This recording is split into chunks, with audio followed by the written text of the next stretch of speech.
Hi, I'm Anupam Khandelwal, co-founder of SageSurfer. I have with me on stage our co-founder, David Lucas. We started SageSurfer after my close relative was going through a severe depression and his life. All our core team members have a front row seat in behavioral health. We have lost a loved one or caring for someone. Behavioral health includes the mental health, substance use, and disability services. We know firsthand how difficult it is to engage behavioral health clients, how how difficult it is, the fragmented care is, both for the client as well as for the support system. So let me talk about what the problem is. So we all know 81 million people in US alone are going through a behavioral health disorder. 56% don't receive care, primarily because they are disengaged. They may be because of stigma, because of the perceived value of the treatment, or some other reason. Or the people who try to seek help, 70% drop out of the first or the second visit. The situation is dire. We solve through our platform through multiple ways, but we'll focus only on two for the pitch today. So on the first side, the clients, the behavioral health clients are mostly isolated, so it's very difficult for them to get engaged. So support system, which includes the most influential people in their life, their family, their friends, their peer support, who have living experience, can play a very critical role. But unfortunately, they are very disconnected at times with the client as well as healthcare providers. They want to help, but don't know how. So even a simple touch point, as shown in a recent clinical study, 4 simple touch points made a huge difference for the clients who were suicidal. On the other side, the providers are struggling to get visibility and the tools to intervene.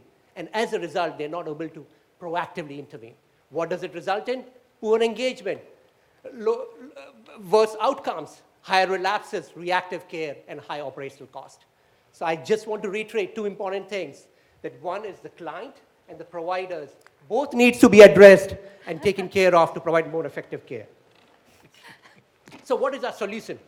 So behavioral health providers and payers are looking for ways how to better engage consumers or clients in their care. So for clients, we provide a HIPAA-compliant, cloud-based web and mobile platform, which is more like a support system in their pocket. Not only during the crisis, but also to do their day-to-day activities. It helps them to connect with informal and formal support, and also provide them personalized tools like journaling, goaling, mood tracking, but do it in a more holistic way instead of just doing a particular app. On the other side, behavioral health providers and payers, platform provides them the dashboards with insights, help them to provide sustained engagement with the client, and provide them opportunities and specific things for proactive interventions. Now, how does it work? So client, with a case manager, creates a support team, which helps them to nudge it, help them in compliance with the care plan, as well as getting them more engaged. There are self-care management tools, including the Uplift and others as well, which helps them in their recovery process. They can track and monitor their goals and seek out for help when they need it. In addition, we use machine learning, correlation, and 150+ business workflows to get them proactive interventions done. On the provider side, we provide cross-provider collaboration so that we can get more holistic picture.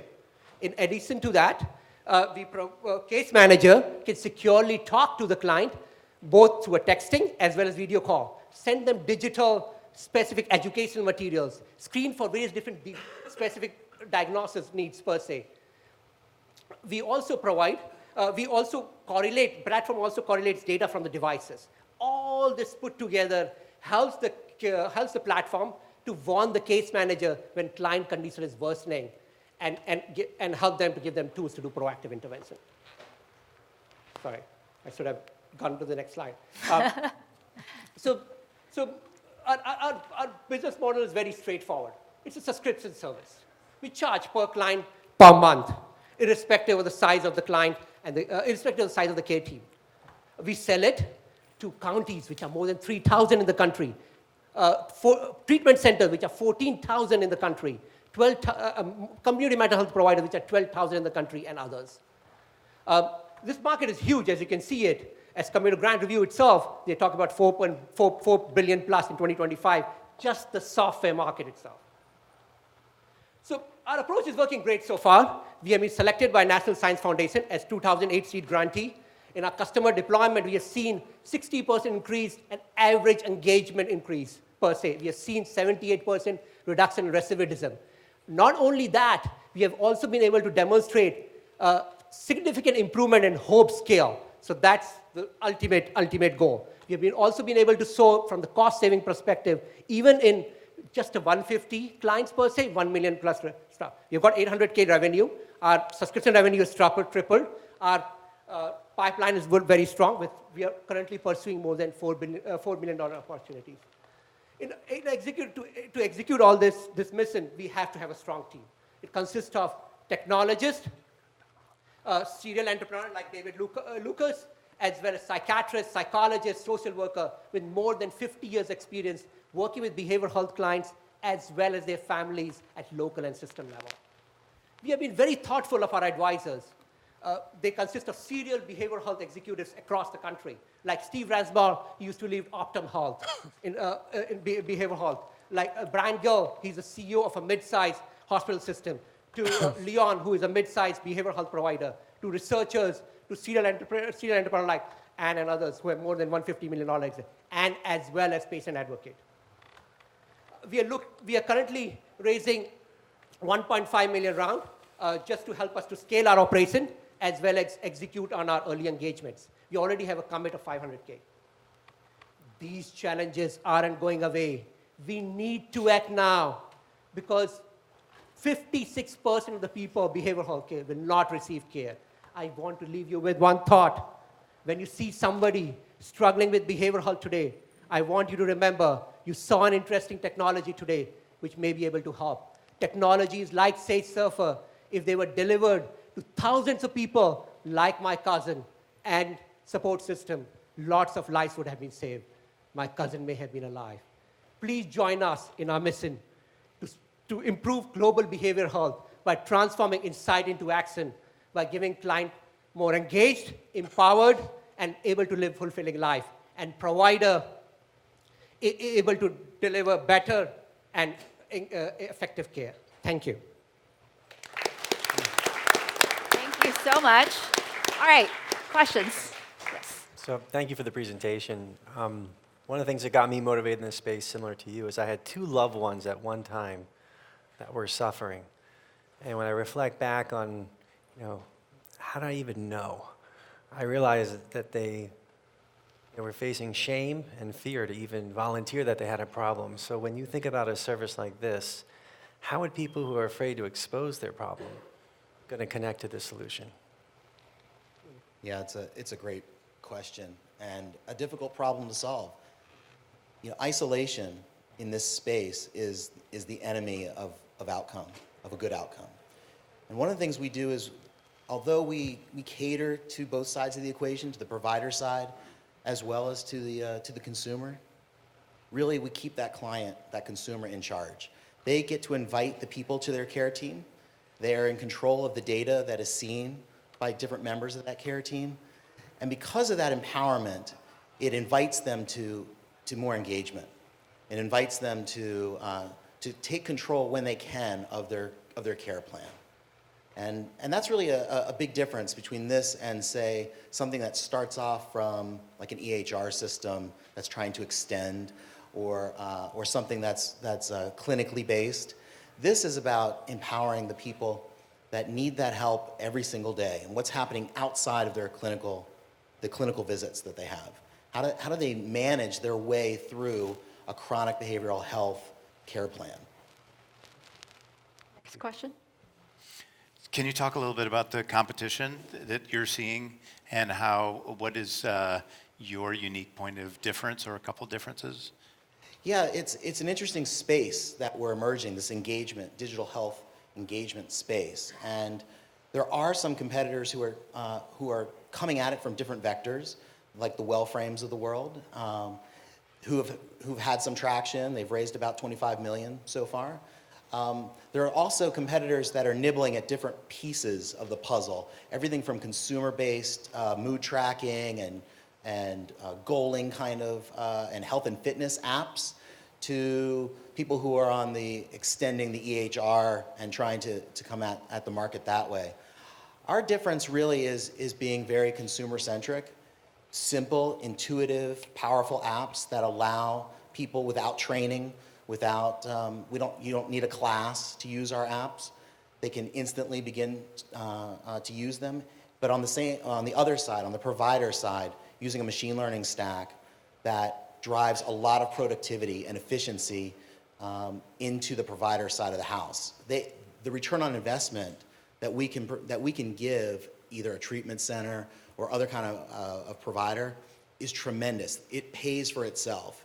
And because we have a strong business case, that's really what's differentiating us from the people who are building consumer-based apps or bolt-ons to very expensive EHRs and EMR systems.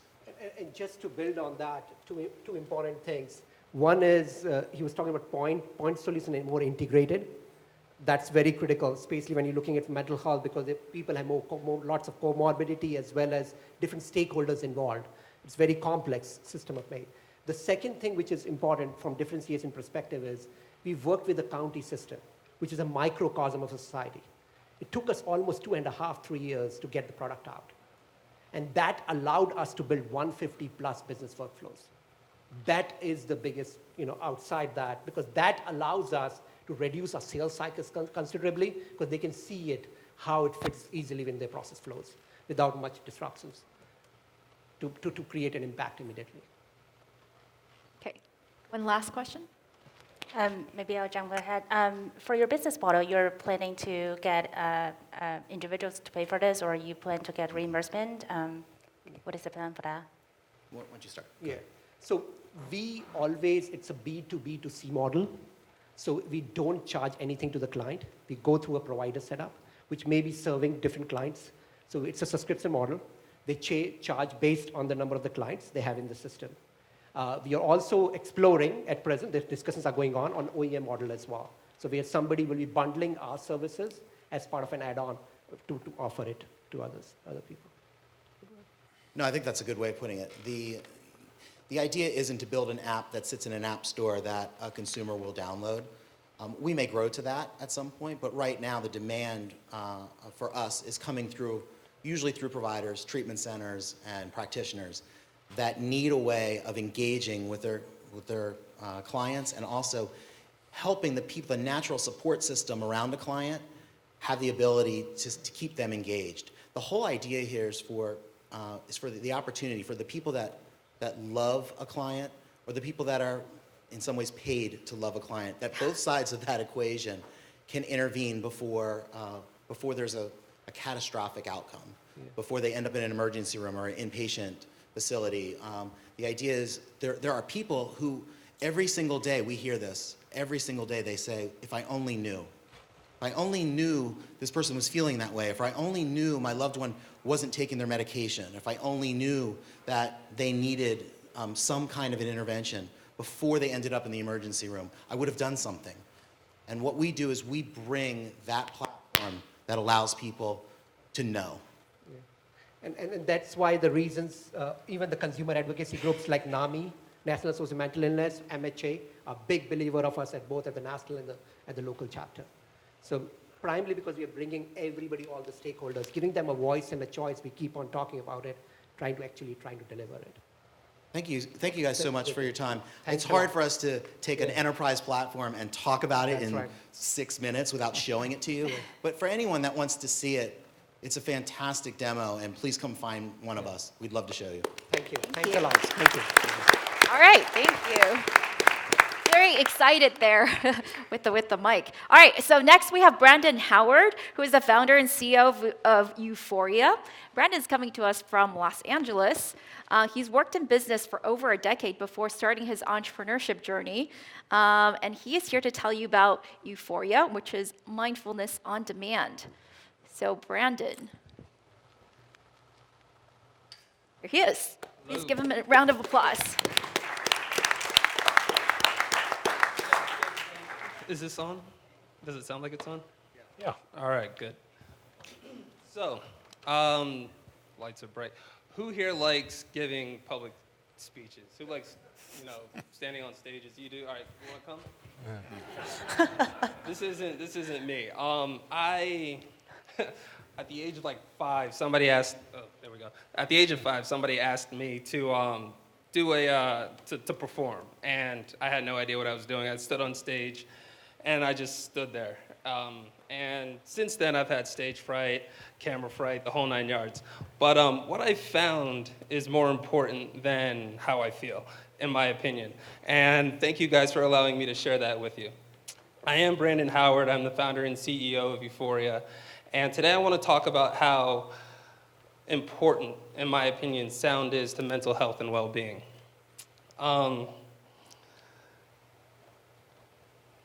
Is this how we go? All right, so 11 years. 11 years is what it takes for your body to start to synthesize stress.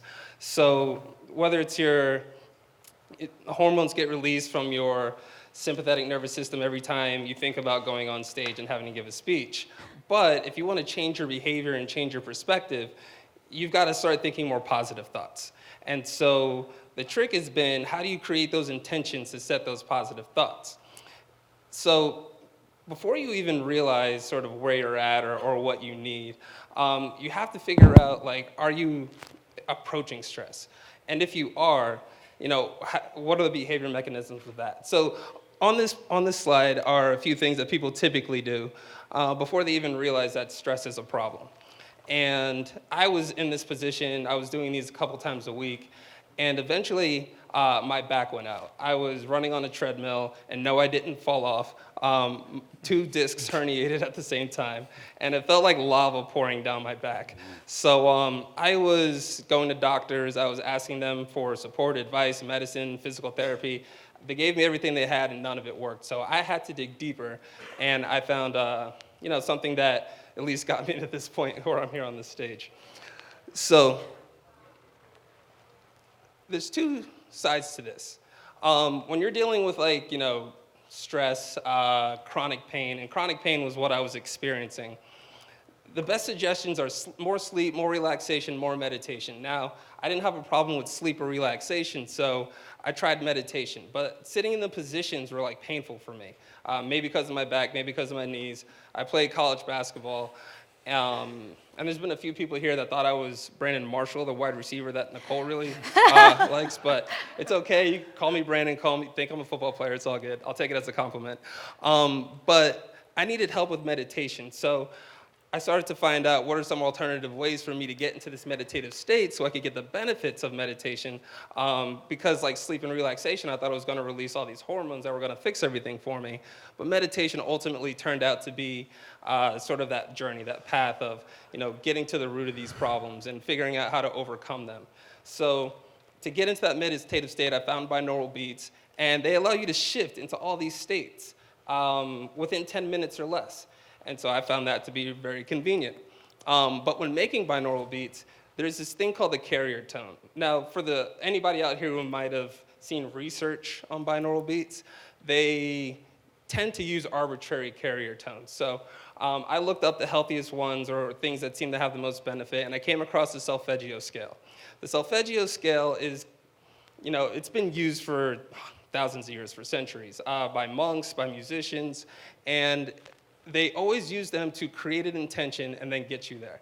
And so I decided to combine these 2 modalities, and you can see here from the chart how this one particular solfeggio tone, the 528 hertz, if you've heard of it, is more useful or more effective than traditional tones that we use for regular music when it comes to reducing anger, depression, anxiety. It can boost vigor and friendliness.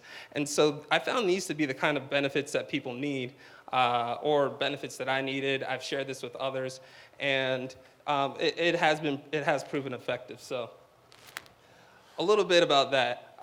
We launched our MVP in 2017, and since then we've had over 29,000 downloads. From there, 80% of the people who've downloaded still have access to it, And every time they listen to a session, 82% of the time they're saying that we were effective in allowing them to choose what emotion they wanted to get into, what state of mind they wanted to get into, what physical state they wanted to prepare for, and then get there. So we found that to be confidence boosting. They've testified that it's helped them with anxiety and depression and stress and insomnia. So we know that it's working, we know that it helps, and we also are very well aware that there are just really smart scientific minds that understand that you have to prove things a certain way. And while we would love to be there, we're still working on it.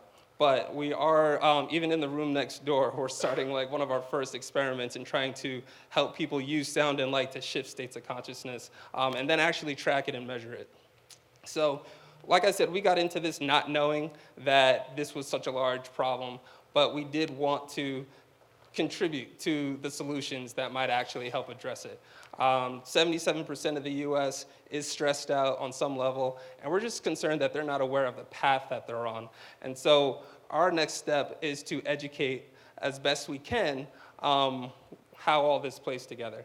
And I would love to break down what this infographic is, but essentially, there are a lot of correlations between sound, light, color, the foods you eat. It goes into color theory or the psychology of color, color dieting, and all these things start to like add up to a trackable sort of system that you can use to identify what your issues are and use your emotions as symptoms that you can recognize for when you're negative, and then what you can do to go positive.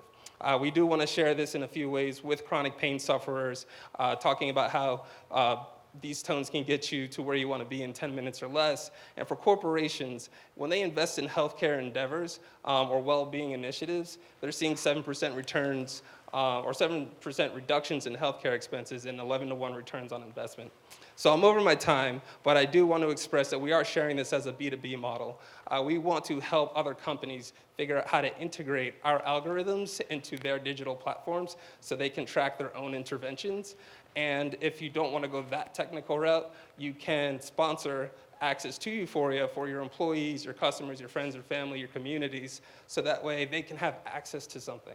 Now, this app is free on iOS right now, but where we want to take it is to allow deeper integrations and figure out how to establish a legitimate revenue-generating business model off of it. And we're getting close. We're close to our first few contracts, and the momentum is all positive. So thank you for your time. Feel free to contact me if you have any questions. Our mission is world peace through inner peace, and with your help, I know we'll get there. Thank you. Thank you. Great, stay up there. Questions from the investors? Yes, Jeremy? All right, Brandon, good to meet you in person finally. Thanks. As you know, I use binaural beats every day. So as a customer that has a solution that I like, then it works. Why would I make the switch?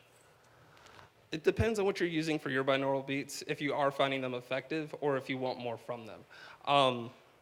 The way ours is set up is that you can create your own intention, and there's a library of over 3,500 combinations that you can create. So we allow you to get really granular, and recognizing any negative emotions you're experiencing, and then showing you how to counter that with a positive emotion, or just letting you pick whatever you want. But it gives you the full discretion to analyze, is this helping me get where I want to be? Is there a deeper place that I can go? Are there issues that I want to unravel?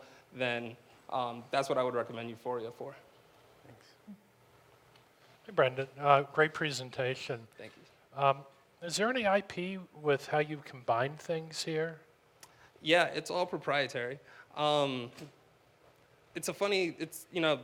me, IP is like a discussion piece. I discovered these things, I researched them, I put them together. My background or my drive to find solutions might have been the reason that I'm the first one to create Euphoria, but I'm not the only person to mix binaural beats with solfeggio tones. I do seem, out of all the other companies that are out there on the market, I do more of it than others do. So I've dove headfirst deeper into the potential of this. And so if I haven't answered your question yet, tell me if there's anything else that I'm missing. So you have some proprietary things, but do you have patents on it? No patents. Okay, so I thought that your slide showing kind of the integration of color, food, and sound, I mean, that's really intriguing to me. So is that kind of what's in is that the secret sauce of the company? That is the secret sauce. For me, that's my interpretation of how nature works. And so again, like I don't see how I can put IP on how nature works, but I do use it in creating these algorithms, and I believe that the algorithms are protectable. So you just said something really intriguing to me. So can you just elaborate like how nature works? So how nature works, but you created it into an experience for a human being. Sure. Right? So I guess it started with color theory, and that psychology was impacted by your environment and what colors are around you. Now, I studied music a little bit when I was in middle school and high school, and when you understand like octaves, you can see correlations. Like it's the same note, it's just higher pitched. And so mathematically, color is just the higher pitch of sound. So when you line up the solfeggio tones and what each tone does, it lines up perfectly with the psychology of color. And so for me, that was like enough to get started. Then I also saw that when you look at foods and the colors that they are, the correlations between their impact, their effect on your health and psychology and the emotions that you experience, they're all related. And so I felt like I finally understood, why people feel a certain way, why eating like oranges helps you deal with like stomach issues, or why eating vegetables is good for your heart and lungs.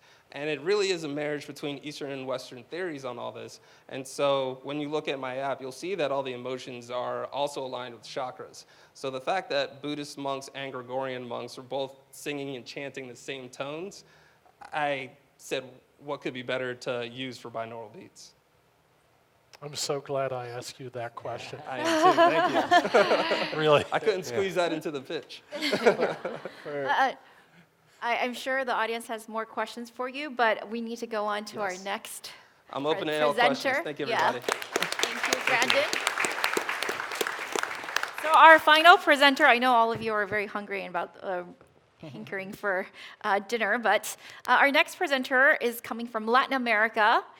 His name is José Antonio Torres, and he's the co-founder and CEO of Habits.ai. And he's excited to share with us about Habits.ai. Welcome, Thank José. you, Rui. Thank you very much. Hi, pleasure to be here. I'm the CEO of Habits.ai. Together with my team, we have more than 20 years of experience on behavioral change in corporations, working with corporations to change behaviors. This is my 7th company. I've been an entrepreneur my whole life, and also I'm a walker on an internal path. I inherit Shaolin lineage from my master. So happy to share with you what we do. Habits.ai, it's a platform that targets to increase happiness, health, and productivity at the workplace. Do I have a clicker? Excuse me? Can I have a clicker? Clicker. Or just change it? Or I can do it with this one. Yeah, sorry. Here we go. Thank you so much. I want to start here. This guy in the middle is called Marco. He's my awesome, close friend and partner in many things we do. He's also a very successful guy in the corporate world. He's been CEO of many billion-dollar corporations in Latin America.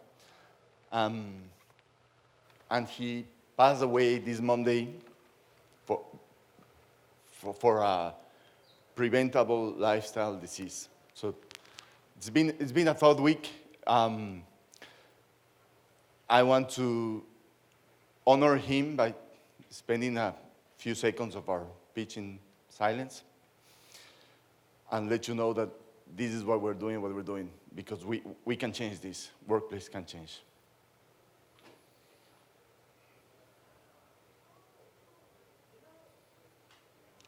Thank you, Marco, for everything you did with us. This is the problem we're looking for. Disengagement and burnout. Basically, working on an organization sucks.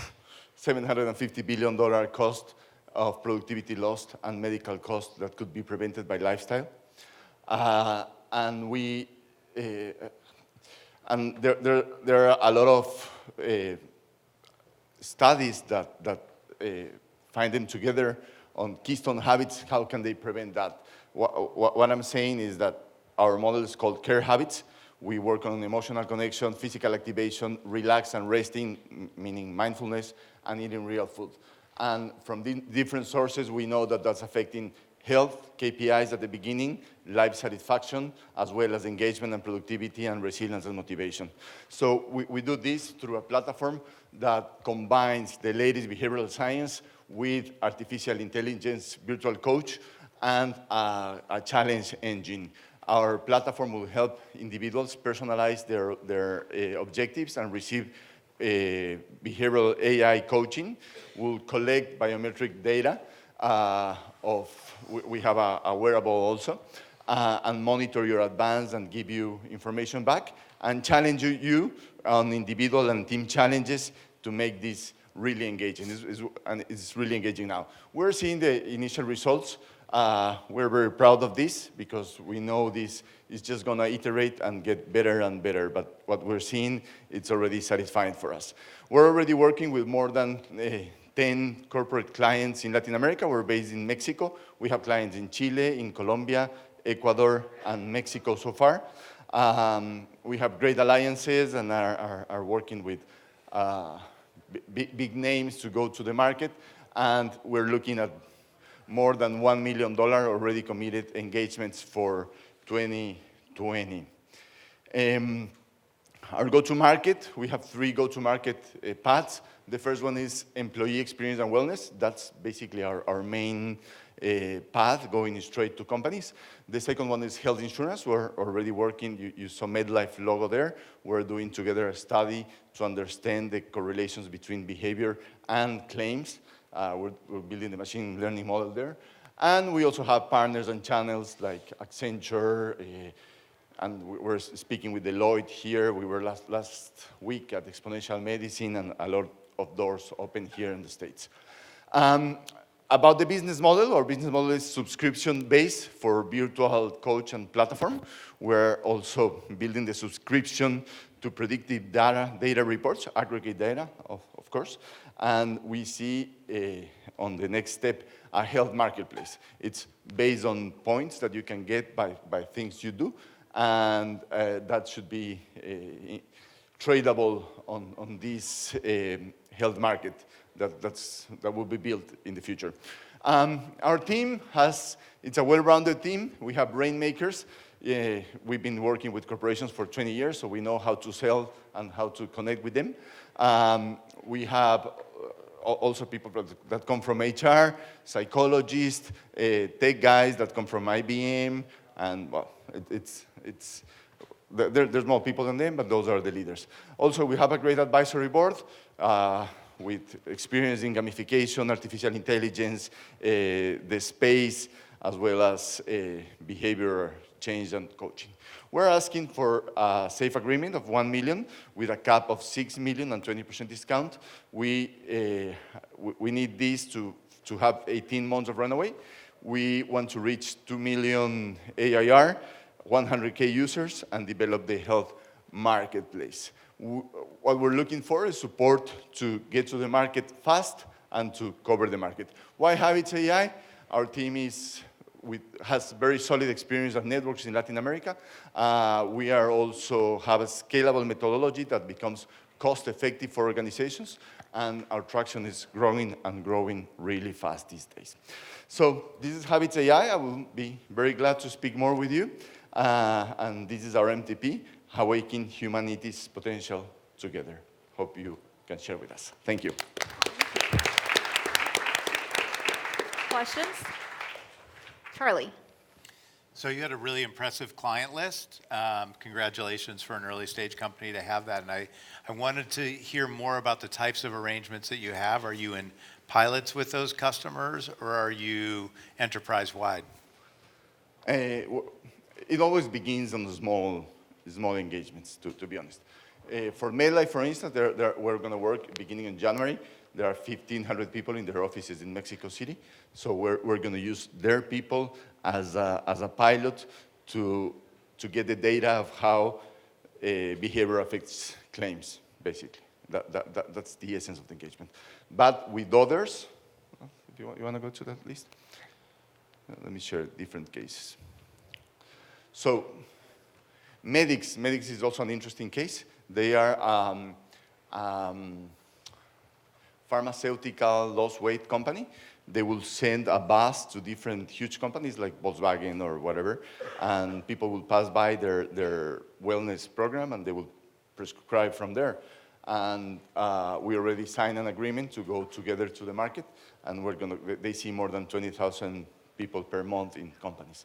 So that's beginning next year, and it's exciting what we're seeing with them. Okay. Which other? Acertec is a broker, insurance broker in Ecuador. That's the biggest insurance corporate broker. We're going together to the market too. We're finalizing details with them. New York Life in Mexico, they are looking at working with the millennial population, and we're piloting that starting in February.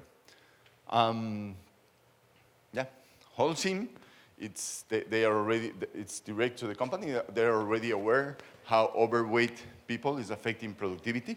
So we're joining HR and health people in the organization on a joint program to go to 3,000 people. So there are different cases. Accenture, we're on the innovation lab. KPMG, they need a product for their employee experience practice to have some innovation on that. So we're going together to Walmart in Mexico and Liverpool and other companies. Hey, Jose, can you go to the previous slide? Yes. What was the sample size of this? This is our last work with a client. That's 350 users in a company. It's specifically in Medics. Medics is this company, the pharmaceutical company. So is that average or as the group, the whole group? That's average. 2% weight loss, average. That's good. And I'm sure it will get better. I love that 65% increase in steps and physical activity. That's a lot. And people are sharing all the messages. I should have some here, like how it's affecting their families, how they are involving their families into a healthier lifestyle, and it's exciting. Is the way you're influencing behavior driven by text or by email? The virtual coach? Yeah, yeah. Oh, yeah. Here she is. So she's Anna. She's down there, Coach Anna. She will be helping you define which of those categories and which habit on those categories you should pursue. On the next version that's going to be launched in January, she's giving you back the data, like you're on the top 20% performers on steps, or you're getting behind on points together with your team, like comparative stuff. She's giving you information about your diet, like we're piloting that. So before lunch, she will tell you, hey, you can eat one meat and one vegetable, and these are the options. So it helps you keep, it's just nudging, and nudging, okay? Depending on what you are. I'd love to show you also the app, how it is working. Good to meet you again, Jose. So this is a very competitive landscape in the United States. So can you talk a bit about the Latin American space in this? Great to see you. Good to see you again. Yes, we're aware it is a competitive space. We're aware that there are many companies here competing with us. Many, you know many of those. They have been around here. We believe, first of all, it's a huge space. It's a very, and on that space, we can earn a percentage too. And why we're different, essentially, we're, on the basic part, we make things happen. Yeah, we just make them happen. And that's because we're very experienced with B2B. That's one of the things. The second thing, the methodology is really engaging. It's like our clients are so happy and it's getting results. So we believe that's in our advantage. Compared to some of the US, they're like per user quite expensive. We're quite cheap because everything is on AI. Thank you, June. Thank you. All right.